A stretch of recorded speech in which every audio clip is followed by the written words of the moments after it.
subscribe. এখানে যে যাকে হত্যা করা হয়েছে তার যে সহযোগী ছিল সুমনের ভাষ্য অনুযায়ী 6 জন হত্যা মিশনে অংশগ্রহণ করেছিল, তারা এই এলাকার কেউ না। এবং এই যে পিল্টু বিশ্বাসের বাড়ি এই ঘটনাটা ঘটছে, পিল্টু বিশ্বাসে মিষ্টি খাওয়ানোর জন্য তরিকুল এখানে আসছিল। পিল্টু বিশ্বাস ওই চুক্তিপত্রে সই করছে। করার পরে পিল্টু বিশ্বাসকে মিষ্টি খাওয়াচ্ছিল।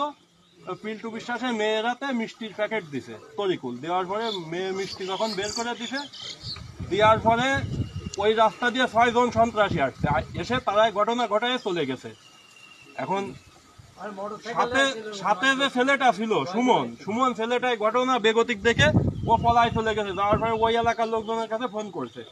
তখন এই যে পোড়া বাড়িটা, এখানে একটা মতুয়া সম্মেলন চলছিল, গুলির আওয়াজ কেউ শুনতে পারেনি গুলির আওয়াজ।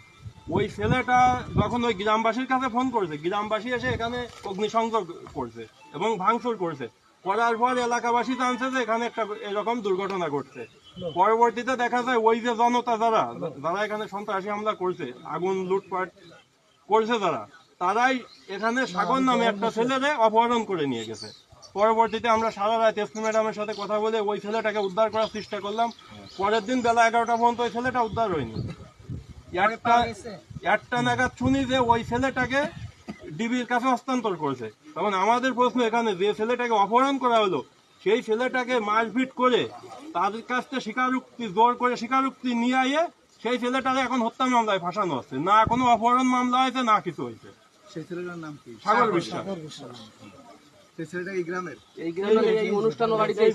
ছেলেটা খুলনায় পড়াশোনা করে অনুষ্ঠান দেখার জন্য এখানে আসছিল।